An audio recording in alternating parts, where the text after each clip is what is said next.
কুষ্টিয়ার খোকসায় মাইক্রোবাস চাপায় 4 স্কুল ছাত্রী নিহত হয়েছে, আহত হয়েছেন একজন।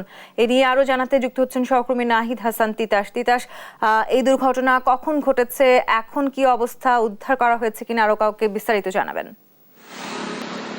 তন্নি, এই মর্মান্তিক সড়ক দুর্ঘটনা ঘটেছে আজ সকাল 7:30টার সময়, অর্থাৎ 7:15-7:15 কুষ্টিয়া রাজবাড়ী যে মহাসড়ক রয়েছে সেই মহাসড়কে কিন্তু মাইক্রো বাস চাপায় 4 স্কুল শিক্ষার্থী নিহত হয়েছেন এবং একজন আহত হয়েছেন। সকাল 7:15 দিকে এই 5 স্কুল শিক্ষার্থী কিন্তু যে শিমুলিয়া যে মসজিদ রয়েছে সেই মসজিদে কোরআন পড়তে গেছিলেন, সেখান থেকেই তারা রাস্তা পার হওয়ার সময় কিন্তু মাইক্রোবাসটি বিপরীত দিকে এসে তাদের চাপা দেয়। তৎক্ষণিক যে মিম নামে স্কুল শিক্ষার্থী ছিলেন তিনি সেখানেই মারা যান এবং পরবর্তীতে 4 জনকে যখন খোকসা স্বাস্থ্য কমপ্লেক্সে নিয়ে যাওয়া হয় সেখানে কিন্তু বাকি 3 জন মারা যান এবং এখন পর্যন্ত একজন আহত অবস্থায় রয়েছে, অর্থাৎ যার নাম ফাতেমা। এরা সবাই কিন্তু পাইকপাড়া যে মাধ্যমিক বিদ্যালয় রয়েছে সেই মাধ্যমিক বিদ্যালয়ের 3 জন 8ম শ্রেণীর শিক্ষার্থী, একজন 7ম শ্রেণীর শিক্ষার্থী এবং একজন 5ম শ্রেণীর শিক্ষার্থী। অর্থাৎ ফাতেমা যিনি এখন পর্যন্ত আহত রয়েছেন এই শিক্ষার্থী 5ম শ্রেণীতে পড়ে। এরা সবাই কিন্তু শিমুলিয়ার বাসিন্দা। অর্থাৎ আজকে সকাল 7:30টার দিকে তারা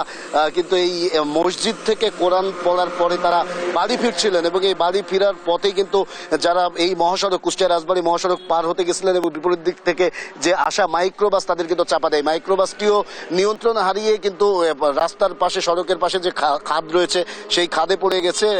এখানে স্থানীয় যারা রয়েছেন তারা কিন্তু চরম বিক্ষুব্ধ অবস্থায় রয়েছে। তারা এখন পর্যন্ত মহাসড়কে রয়েছে, যদিও তারা প্রশাসনের আশ্বাসে কিছুক্ষণ আগে মহাসড়ক ছেড়ে দিয়েছেন এবং এই মুহূর্তে আমরা যেটা জানি যে প্রশাসন কিন্তু এই যে 4 জন শিক্ষার্থীর যে মরদেহ সেটা পরিবারের কাছে হস্তান্তর করেছে। এলাকায় একেবারে শোকের মাতন চলছে। আসলে আপনি নিজেও বুঝতে পারছেন যে 4 জনই কিন্তু স্কুল শিক্ষার্থী এবং একজন যিনি আহত তিনিও স্কুল শিক্ষার্থী। আসলে পরিবেশ এমন অবস্থার সৃষ্টি হয়েছে যে তারা সবাই কিন্তু এলাকা জুড়ে শোকের যে ছায়া নেমে এসেছে।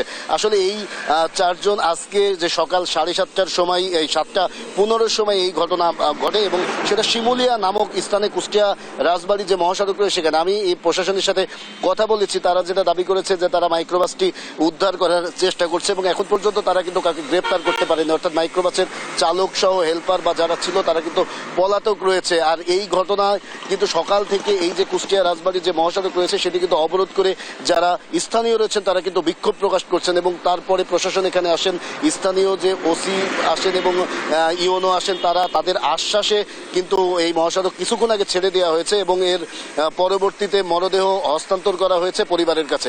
এই ছিল কুষ্টিয়া থেকে আমার কাছে সর্বশেষ খবর। তন্নি। তিতাস, আপনাকে ধন্যবাদ। দর্শক, কুষ্টিয়া থেকে সেখানকার সড়ক দুর্ঘটনার বিস্তারিত জানাচ্ছিলেন সহকর্মী নাহিদ হাসান তিতাস।